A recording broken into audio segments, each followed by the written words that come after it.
수요일 추석 이렇게 명절 끝자락에 있는 수요 저녁 가운데 주시는 하나님 말씀은 햇빛만 받으면 사막이 된다라고 하는 이렇게 말씀입니다. 등장하는 인물은 다윗의 둘째 아들이었던 압살롬에 관한 그런 내용입니다.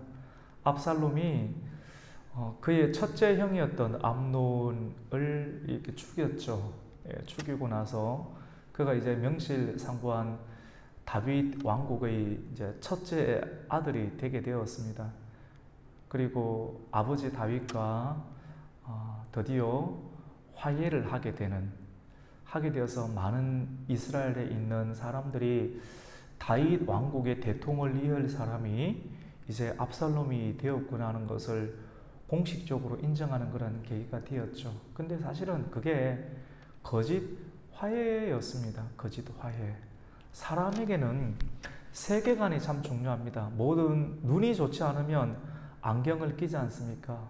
안경을 낀 사람이나 안경을 끼지 않은 사람이나 세상을 바라보는 관점이 있습니다. 관점.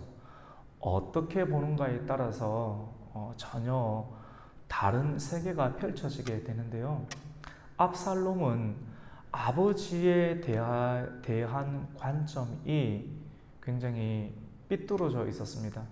어떻게 보면 세상 사람들이 보는 입장에서는 그럴 수도 있지라고 하는 형태의 관점을 가지고 있습니다. 어떤 관점을 가지고 있었는가 하면 다윗이 아버지를 바라보는 관점. 다윗에겐 첫째 아들 암논이 있었는데 암논이 죄를 지었잖아요. 죄를 자기 딸 그리고 압살롬의 누이였던 다말을 강간했지 않습니까?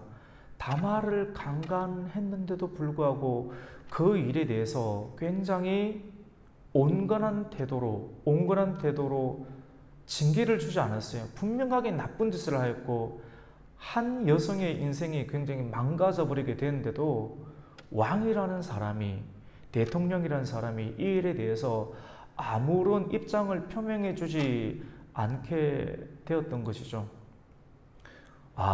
죄를 저질러도 아버지는 가만히 있는구나 라고 하는 것을 분명하게 압살롬은 알게 되었습니다. 이러한 인식이 어떻게 발전하게 되느냐면 그렇다라고 하면 내가 저 파렴치한 치사한 강간범이었던 그 암논을 죽여도 다윗은 이것에 대해서 문제를 삼지 않겠지라고 하는 것을 그는 알았던 겁니다. 압살롬이 나라에 대한 세계관 그리고 다윗에 대한 세계관이 이러한 형태로 부모에 대해서 관점을 가지고 있게 되었습니다. 이것은 압살롬의 생각을 더 전진시켰는데요. 그래서 암논을 죽이고 또 그술동으로 도망을 가고 3년 만에 돌아오고 3년 만에 돌아왔지만 아버지가 시간이 2년이 지나도록 그를 부르지 않았죠. 아버지와 만남이 없는 시간들은 5년이 있었지만 또 5년 가운데 아버지에 대한 깊은 원망과 불신의 마음이 압살롬의 마음 가운데 깊이 자리 잡고 있었던 것입니다. 이러한 무능한 늙은이, 이러한 무능한 아버지, 이러한 아버지는 이스라엘의 왕이 될 자격이 없다라고 보게 된 것이죠.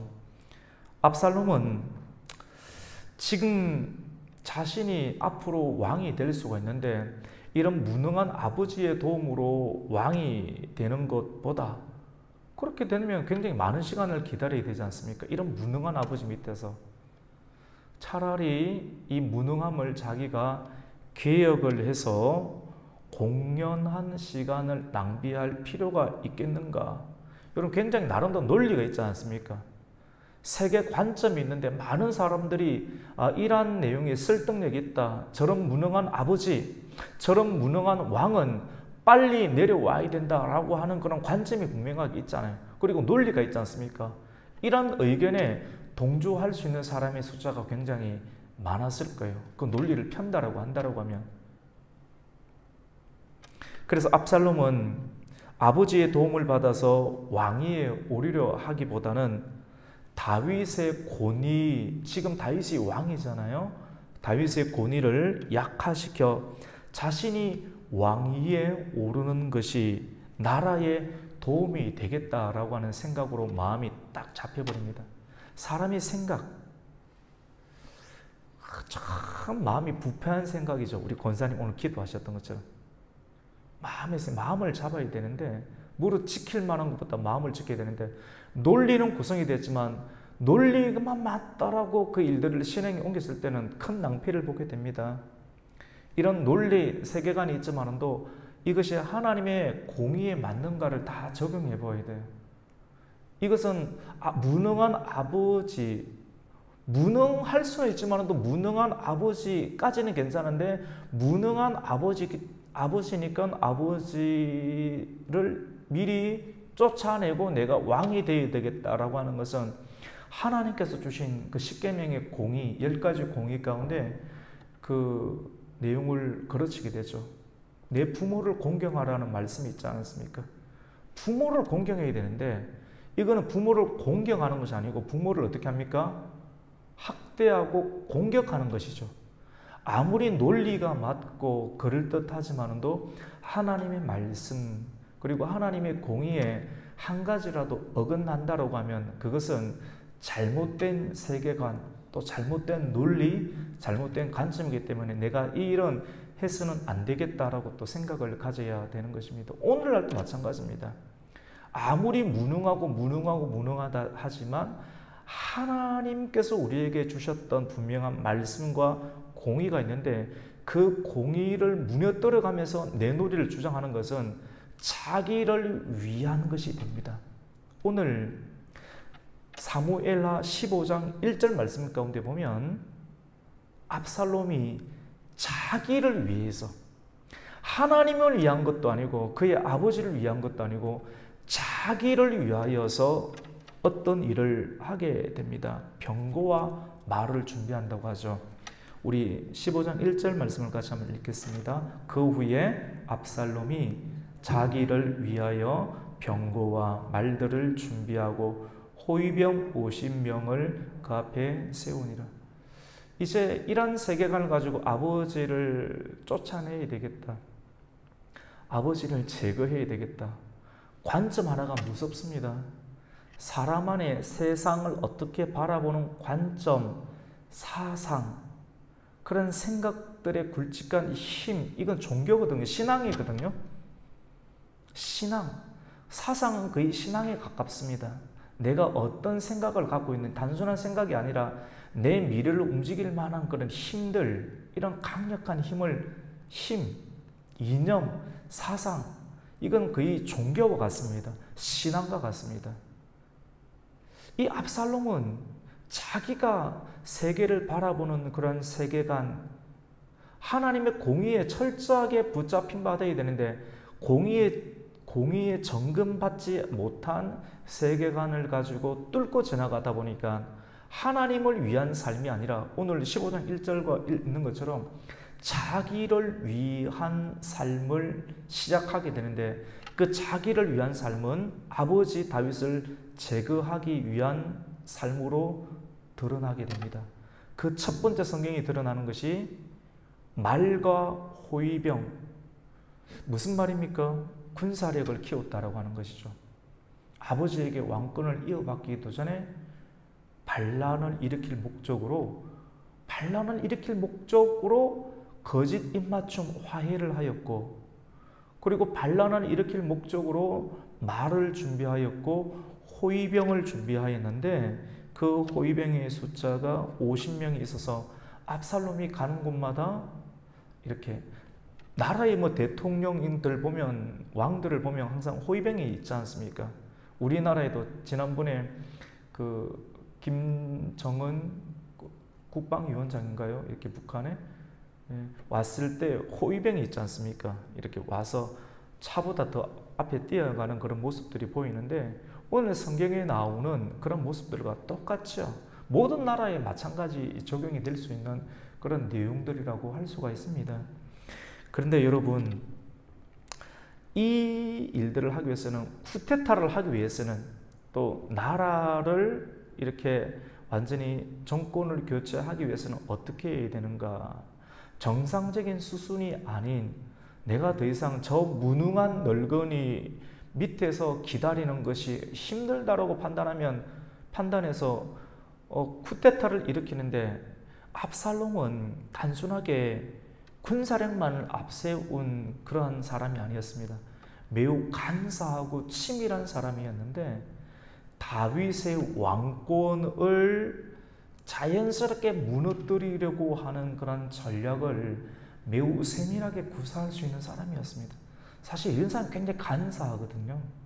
수단과 방법을 가리지 않고 대어놓고 막 탱크나 이런 것을 몰고 나와서 뭐 데모를 하는 형태를 취하면 저 사람이 굉장히 좀 강성이구나 하는 형태를 띠지만, 이 압살롬은 교묘하게 다윗의 정권, 왕권을 서서히 이렇게 무너뜨려가는 그런 전략을 쓰게 됩니다. 가장 큰 좋은 점은 어떻게 되면 민심을 잡아야 돼요. 민심. 국가가 전복이 되기 위해서는 민심이 잡혀야 되는데, 이 민심과 여론을 잡으려고 하는 시도를 오늘 성경은 드러냅니다. 말들과 호위병을 거느린 이 압살롬은 가장 먼저 일찍 일어납니다. 일찍 일어나서 어디로 들어가냐면 성문 입구에 나아갑니다. 고대 시대의 성문 입구에서는 어떤 일이 일어났는가 하면 송사, 억울한 일을 당할 때가 있잖아요. 우리 성도님들에게도 사회생활을 하면서 나는 정상적으로 일을 했는데 일한 대가를 받지 못했을 때, 급여를 받지 못하거나 또는 차별을 받게 되었을 때, 또는 비난을 받게 되었을 때 너무 억울함을 풀기 위해서 고대 우리나라에도 신문고가 제도가 있었던 것처럼 송사하는 제도, 재판하는 그런 재판에서 옳고 그름을 이렇게 판단해서 자기의 억울함을 풀어주는 그런 기관을 나라가 해야 되는데, 성문 입구에서 이런 여러 가지 재판하는 업무들이 일어나게 되었습니다. 그래서 가장 먼저 일찍 일어나서 성문 입구로 말과 호위병을 가지고 가서 억울함을 가진 사람들이 모여있는 곳에 가서 그 사람들을 먼저 맞는 일을, 굉장히 민감한 일이거든요. 왕권에 가는 부분인데, 왕이 역할이 있는데 왕권이 미치는 영향력에 다른 이가 들어가서 그 일들을 침해하는 것은 굉장히 민감한 일입니다. 이것은 허락을 받고 해야 되는 일인데, 이 민감한 일을 누가 감당하느냐? 바로 압살롬이 한다라고 하는 것입니다. 어떤 일이냐면, 이 송사하러 온 사람, 재판하러 온 사람이 억울함이 가득한데 일찍 와서 온화한 미소, 그리고 압살롬이 얼마나 잘생겼습니까? 키도 크고 잘생기고 따뜻한 이미지로 다가가서 손을 잡으면서 어떻게 이렇게까지 일찍 오게 됐냐고, 일찍 온 것을 보니 당신이 정말 급한 일이 있는 것 같은데, 그러니까 먼저 맞아주는데 왕자의 모습이에요. 그리고 소문만 듣던 다음 대통령을 이어갈 압살롬이, 이야, 왕의 아들이 나에게 먼저 다가와서 말을 해주네. 그리고 손을 잡아주네. 그리고 물어주네. 그래서 자기의 억울함을 이야기를 합니다. 억울함을 이야기를 하니까 그 억울한 사람이 이야기를 듣고 압살롬이 뭐라고 대답을 하는가 하면, 당신은 정말로 정의롭다. 당신은 정말로 합당한 일인데, 옳은 일을 한 사람인데, 너의 옳음을 받아줄 수 있는 재판관들이 이 나라에 없지 않느냐. 안 그래도 속에 분노가 생기는데, 나라가, 왕이 이 역할을 감당해 주지 못하고 있는 나라를 보니까 너무 분노가 치밀어 오르는 거예요. 여러분, 이게 굉장히 중요한 일이라고 하는 것입니다. 다윗에 대해서 분노가 쏟아지는 거예요. 그러면서 나에게 재판권이 있다라고 하면 너의 아픔을 내가 풀어줄 수가 있을 터인데 나에게 재판 권한이 없어서 정말로 아쉽네 라고 하면서 교묘하게 사람을 끌어안아주면서 기존의 정권 다윗에게서 마음이 멀어지도록 하는 이간 정책을 썼던 사람이 누군가? 바로 압살롬입니다. 굉장히 머리가 좋고요. 현명하고 이미지도 깨끗합니다. 좋은 이미지, 현명한 머리. 근데 이 머리와 방향을 가지고 하나님과 하나님의 나라를 위해서 쓰는 형태들보다는 하나님과 하나님께 대적하는 형태, 그리고 하나님 나라를 무너뜨리려고 하는 형태로 이 머리를 쓰는 것, 이런 형태를 두고 하나님 뭐라고 하냐? 간사하다라고 합니다. 사단에게서 나온 전략. 사단은 간사하기 때문에 사람들이 성령의 충만함과 하나님의 법으로 잘 무장되어 있지 않으면 다 넘어가게 돼요. 오늘 압살롬이 썼던 그런 간사함을 우리 한번 보겠습니다. 우리 15장 2절 말씀 같이 한번 읽겠습니다. 2절과 3절을 읽습니다. 시작. 압살롬이 일찍이 일어나 성문 길 곁에 서서 어떤 사람이든지 송사가 있어 왕에게 재판을 청하러 올 때 그 사람을 불러 이르되 너는 어느 성읍 사람이냐 하니 그 사람의 대답이 종은 이스라엘 아무 지파에 속하였나이다 하면 압살롬이 그에게 이르기를 보라 내 일이 옳고 바르다마는 내 송사를 들을 사람을 왕께서 세우지 아니하셨다 하고, 그러니까 지금 네가 옳은 일인데 왕이 재판관을 아직 안 세웠다. 고대시대 재판관이 일찍 좀 나와야 되는데 일찍 나오지도 않고 재판관이 없는 일들의 책임을 누구에게 돌립니까? 바로 왕에게 돌립니다. 자기는 선한 형태로, 성실한 형태로, 따뜻한 이미지로 그것을 그 사람의 마음 민심을 사버리고, 민심을 왕에게로 가야 될 민심을 자기가 사버리고, 그리고 도리어 사버린 형태, 극도로 강력하게 비난은 하지 않지만 그 상대적인 마음이 기존의 왕권과 정권에 대해서 어떻게 합니까? 불신과 불만을 품도록 만들어내는 형태로 민심을 조장하는 할 수 있는 굉장히 교묘한 선동작전을 썼던 사람이 바로 이 압살롬입니다. 그리고 그의 주변에는 병거가 있습니다. 말이 있습니다. 보는 순간 저 사람이 왕이 돼야 되겠다. 저 사람이 왕이 될 수 있는 상황만 된다면 내가 그 사람에게 표를 찍어줄 수 있다라고 하는 생각이 가시적으로 딱 만들어지게 만들 수 있는 사람. 여러분, 이런 형태의 사람들을 우리는 분별해야 돼요. 나에게 당장 이익을 줄 것 같지만도 이 전략과 상황이 어디서부터 출발했는지를 보아야 되는데, 오늘날의 시대는 이 전략이 어디서부터 출발했는지를 볼 수 없도록 감성 위주로 만들어버린 시대예요. 이성이 끼어 있어야 되는데 이성을 사용할 수 없도록 광고 길들이기, 사람의 눈이 길들여져 있어요. 모든 영상 매체 빨리빨리 충분히 묵상하고 생각하면서 이 사람이 어디서부터 출발했고 어떻게 나아갈지에 대해서 생각할 수 없도록 만들어보는 시대가 오늘날의 시대입니다. 우리는 말씀을 통해서 분별력을 가지는 거예요. 이 사람이 어디서부터 나왔는가?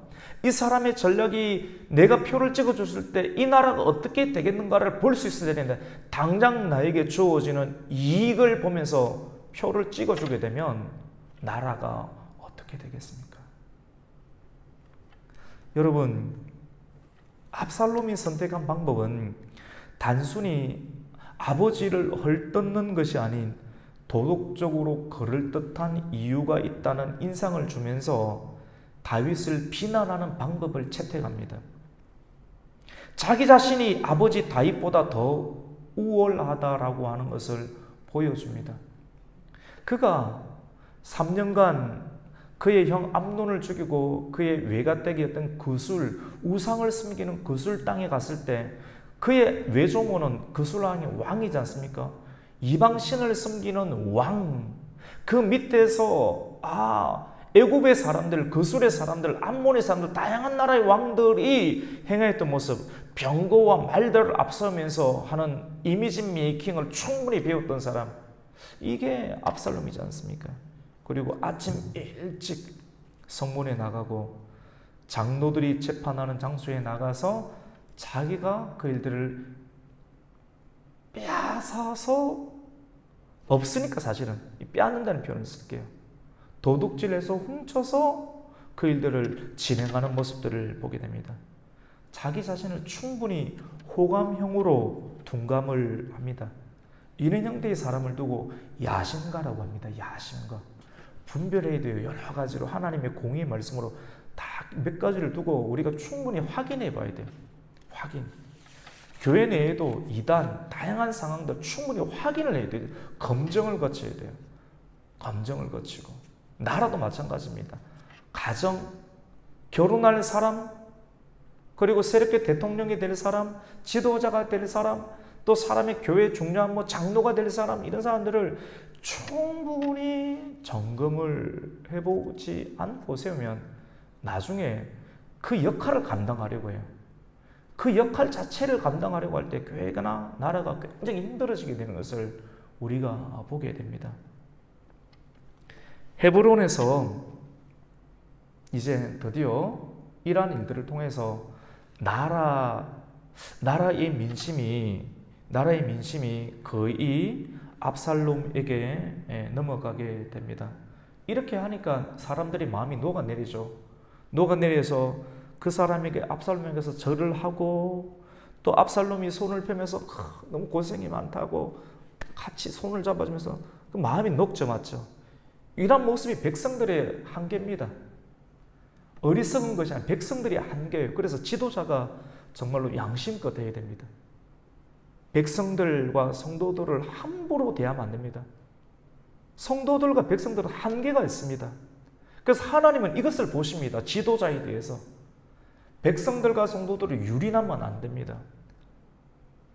자기의 욕심을 채우기 위해서 함부로 대하면 안 되는 것이죠. 압살롬은 자기의 욕심을 채우기 위해서 백성들을 유린합니다. 거짓 가면을 쓰고 손을 붙잡고 끌어안아주면서 입을 맞춰줍니다. 자기 아버지 다윗에게도 입 맞추면서 속였는데 백성 한 사람을 못 속이겠습니까? 우리 5절 말씀을 함께 읽겠습니다. 시작. 사람이 가까이 와서 그에게 절하면 압살롬이 손을 펴서 그 사람을 붙들고 그에게 입을 맞추니. 이쯤 되면 완전히 압살롬의 사람이 되는 것 아니에요? 매일 이 일을 하고 굉장히 오랫동안 이 일을 하게 되니까 이스라엘 전령에 압살롬의 사람이 많아집니다. 여러분, 자기 사람이 많아지는 것이 굉장히 좋아요. 사람들은 그렇게 자기 사람 만들려고 하거든요. 무서운 사람이 될 수 있습니다. 교회 내에도 자기 사람 만들려고 하지 마십시오.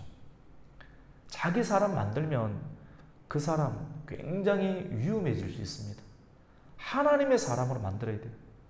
하나님 쪽으로 자기가 계속 없어지고 하나님 쪽으로 사람을 만들어야 되지, 계속 자기 사람을 만들게 되면 결국 하나님과 하나님의 종을 대적하게 되는 일들을 하게 되는 것을 보게 됩니다. 성경은 이것을 두고 압살롬이 백성들의 마음을 훔쳤다라고 말씀을 합니다. 우리 6절 말씀을 같이 한번 읽을게요. 같이 읽습니다. 이스라엘 무리 중에 왕께 재판을 청하러 오는 자들마다 압살롬의 행함이 이와 같아서 이스라엘 사람의 마음을 압살롬이 훔치니라. 도둑질한 거죠. 결국 하나님의 공의에까지 손을 대버릴 겁니다. 하나님의 말씀까지 손대면서 빼앗아갑니다. 도둑질한 것이죠. 그러니까 어떻게 되느냐면 본격적으로 하나님 나라를 반역할 생각을 실질적으로 품게 되는데요. 이렇게 한 4년간을 작업을 합니다. 쭉 계속 시장에 가고 계속 성문 입구에 가서 이런 일들을 백성들의 민심을 다 훔쳐버렸어요. 돈 투자하고 계속 웃음을 팔고 여러분 감정도 판다는 말이 있어요. 사고력 감정을 팔아서까지 사람들의 마음을 사는 사람들은 감정에 굉장히 빠른 속도로 자기 모든 것을 줘버려요. 정신 차려야 돼요. 감정에 자기 자신 인기까지 주면 안 돼요. 미래를 주면 안 됩니다. 오늘날의 시대 감성 시대 아닙니까? 감성과 감정을 하나님의 말씀을 세우는 쪽으로 사용하면 부속당하도록 하면 괜찮아요. 근데 이성을 무너뜨리고 하나님 말씀을 무너뜨려 가면서까지 감성을 많이 사용하게 되면 교회에도 비중을 감성 위주로 설교하고 감성 위주로만 가게 되면 문제가 있어요. 너무 이성적으로 가도 너무 딱딱하니까 메말라져요. 메말라지면 건조해지면 사막이 되겠죠. 그런데 적절하게 철저하게 하나님 말씀으로 이성이 바로 잡히도록 설교하고 사용을 하면서 감성도 적절하게 당뇨가 일어나지 아니할 정도로 적절하게 성령의 음성을 듣고 사용을 해서 교회가 윤택하게 돌아갈 수 있도록 하나님의 이성과 감성을 잘 배분할 수 있는 능력이 있습니다. 여러분, 압살롬은 이제 4년간 이 일들을 하고 나서 아버지 다윗에게 거짓말을 넣게 됩니다. 아버지, 내가 암논을 죽이고 3년간 도망을 가 있는 시기 가운데 내가 하나님께 서원했습니다. 회개했다는 말을 안 하고 서원했다고 말합니다. 서원을 했는데 내가 예루살렘으로 돌아가면 내가 하나님께 서원을 하고 싶습니다. 하나님께 제사를 드리고 싶다라고 서원을 했습니다. 굉장히 말이 그럴듯한데 핵심이 다 빠졌죠. 회개라는 말도 없고. 그래서 그렇게 서원하니까 이 다윗은 내가 그 헤브론 땅에 가서 하나님께 제사를 지낼 수 있도록 허락을 구합니다 라고 하니까 다윗이 또 넘어갑니다. 압살롬의 요구에 응답을 해주게 되지요. 그게 이제 7절 말씀인데요. 7절과 8절 한번 읽겠습니다. 같이 읽습니다. 시작. 4년 만에 압살롬이 왕께 아뢰되 내가 여호와께 서원한 것이 있사오니 청하건대 내가 히브론에 가서 그 소원을 이루게 하소서. 당신의 종이 아람 그술에 있을 때 소원하기를 만일 여호와께서 반드시 나를 예루살렘으로 돌아가게 하시면 내가 여호와를 섬기리이다 하였나이다.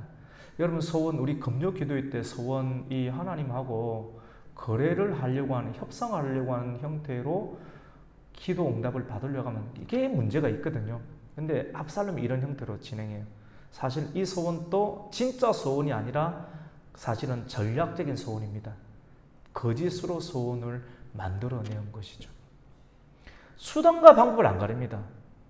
그래서 사단의 밑에 있는 적그리스도의 영, 적그리스도의 영을 가지고 있는 거짓 선지자처럼 행하는 오늘날의 시대의 모든 이단과 사이비와 그런 류의 사단에 속해 있는 사람들은 수단과 방법을 가리지 않고 들어오는 거예요. 사람들의 마음 가운데. 그래서 어떻게 하든지 마음을 빼앗는 것 자체가 목적입니다.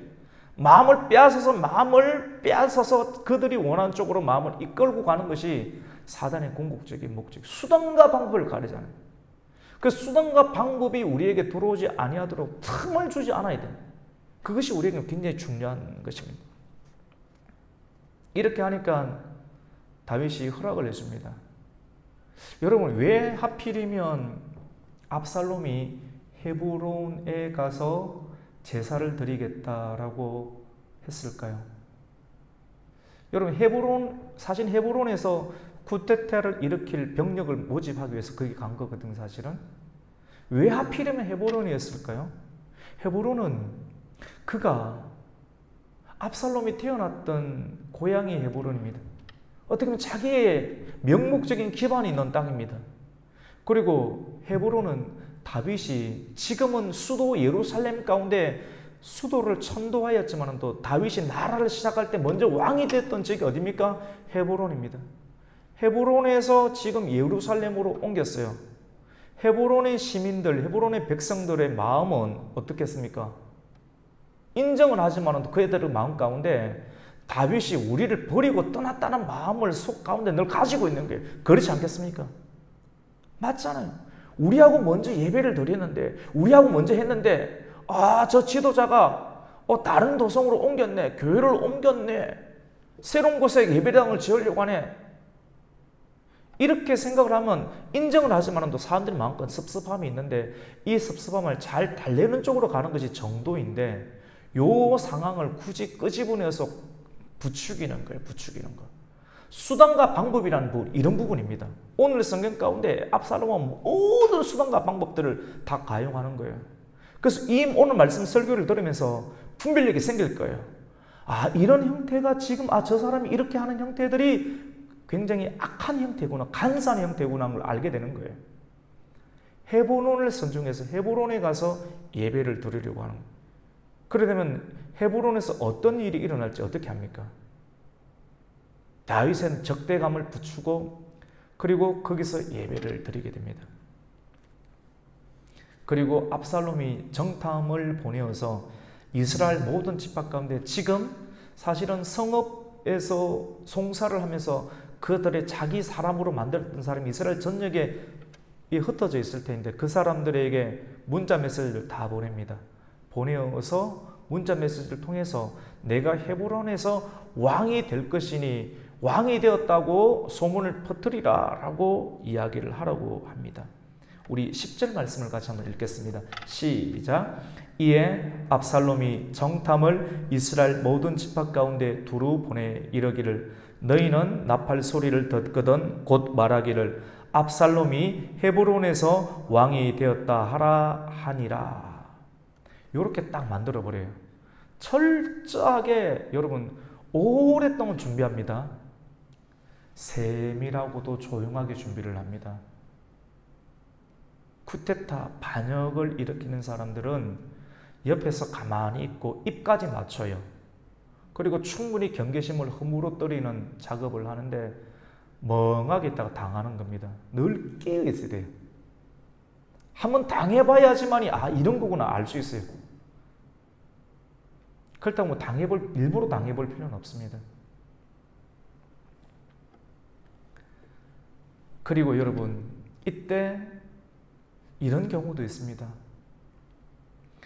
이스라엘 안에 같이 이스라엘에 있으면서 헤브론으로 왕에게 허락을 받았고 예배를 드리러 가겠다라고 허락을 받아서 예루살렘에서 데리고 간 사람들의 숫자가 200명 정도가 있습니다. 200명 정도 같이 허락을 받았어요. 허락을 받고 200명의 명단이 준비되어 있습니다. 이 명단은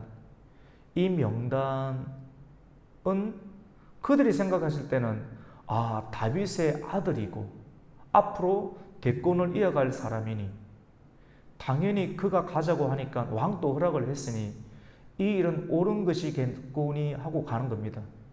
근데 이 정도의 분별력만 가지고는 당한다는 걸 성경은 또 보여주고 있어요.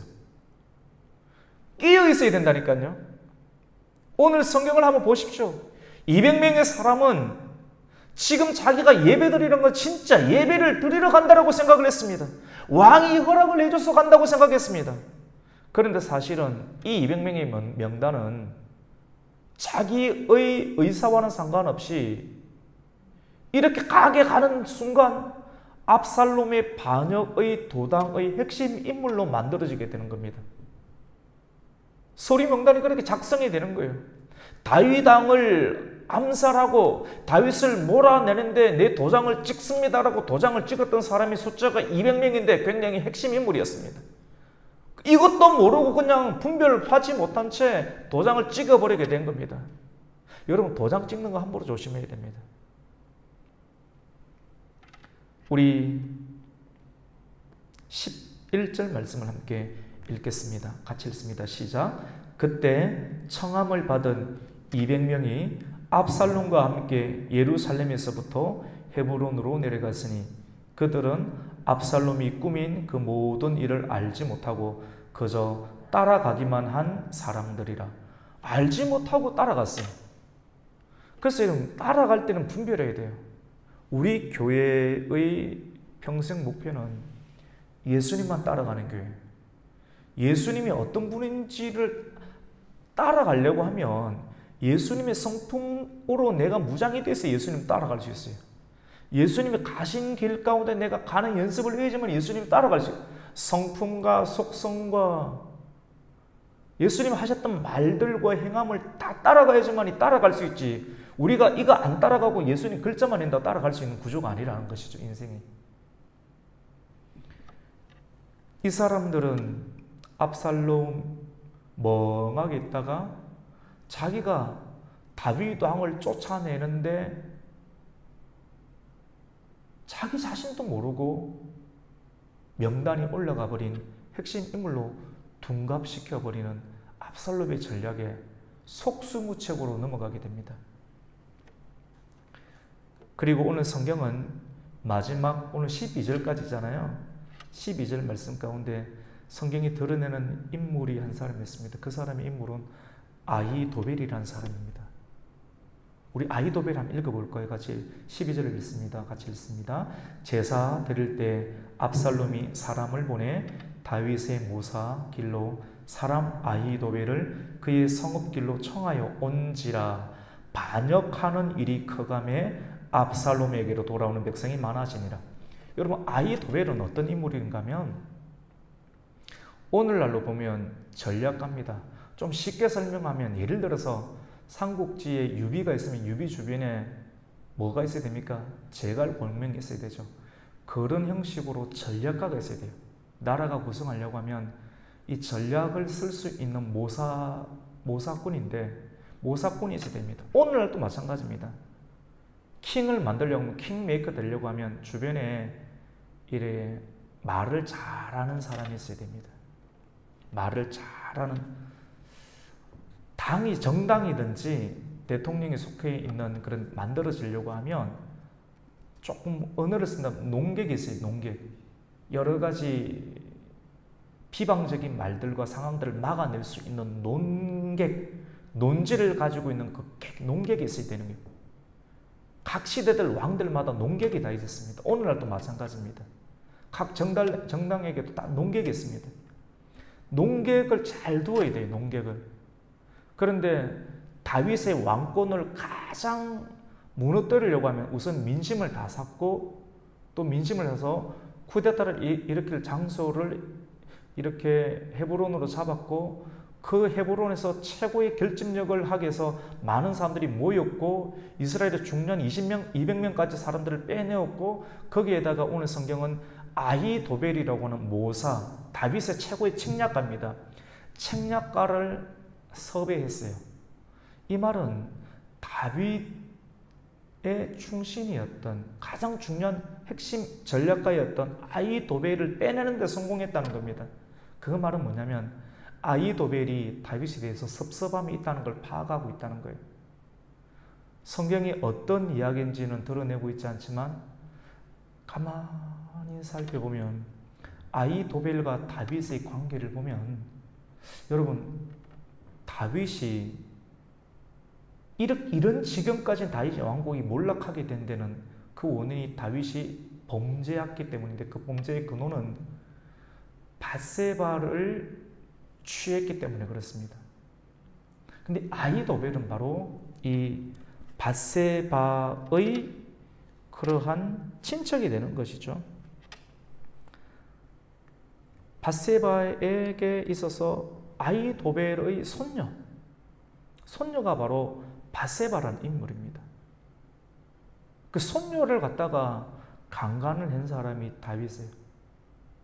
이 농객, 머리가 좋은 나라를 세우는데 이렇게 어떻게 보면 뭐 정몽주 같은 그런 사람들 아니겠어요? 예를 들어서 우리나라로 한다고 하면 그런 농객 이런 사람들에게서는 굉장히 대의가 중요한데 어떻게 다윗이 자기 물론 손녀기도 하지만도 다윗 왕 정도의 정체성을 무너뜨려 버리고 저거를 취하고 그리고 그의 사위 조카 사이 아닙니까? 어떻게 보면 손녀니까 그거를 죽이면서까지 저런 사람이 왕이 될 수 있을까? 늘 이 불만이 있는데 이 상황을 이용을 합니다.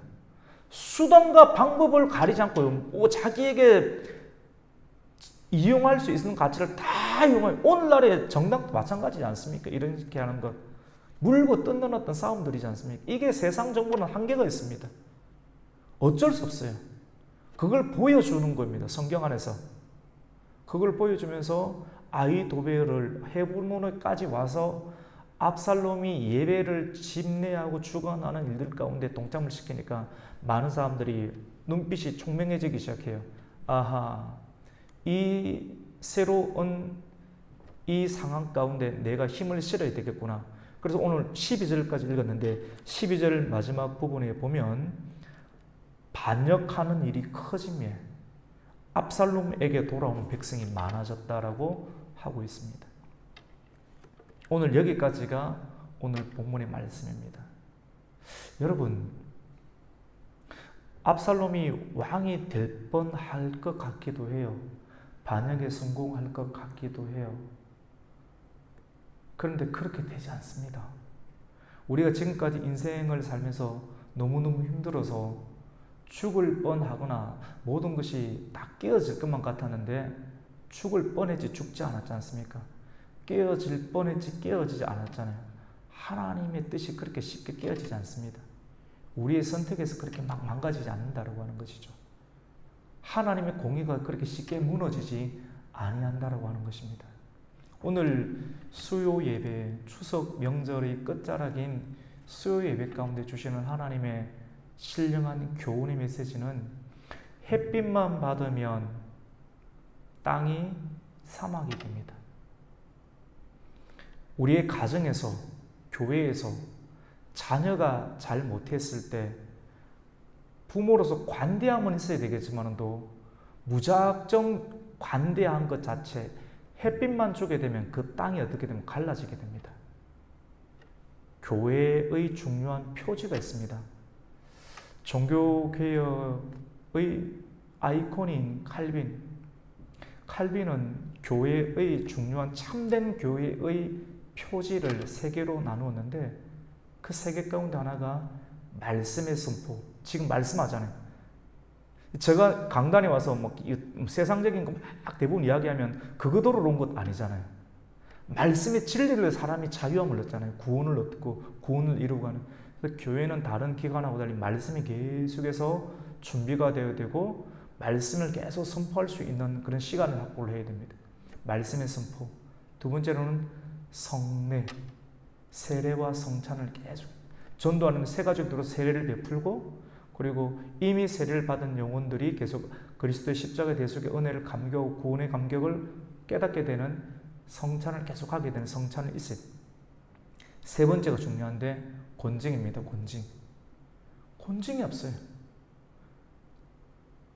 성도님이 잘 못합니다. 올바르지 않은 세계관을 갖고 있고 옳지 못한 행위를 할 때 말씀 그리고 말씀을 가지고 있는 종들은 올바르게 권징을 해야 돼요. 권면과 징계를 해야 돼요. 이렇게 해서는 안 됩니다. 권면과 징계가 없는 시대가 오늘날의 시대. 왜 못합니까? 성도가 떠나갈 것 같아가지고. 근데 그것이 그런 두려움 때문에 권징이 없어지게 되면 진짜 교회는 아무도 없어집니다.